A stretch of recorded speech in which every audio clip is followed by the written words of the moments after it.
Okay, that was repacking the Gland, and didn't turn the water off. The heating pipe broke off to it, left it on, and but you have to do it with caution because you can get problems.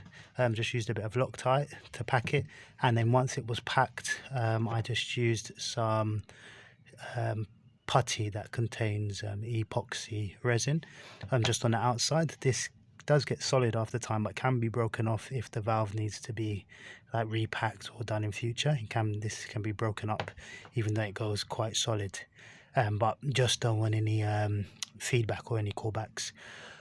Okay, so thank you for joining me. Until next time, bye.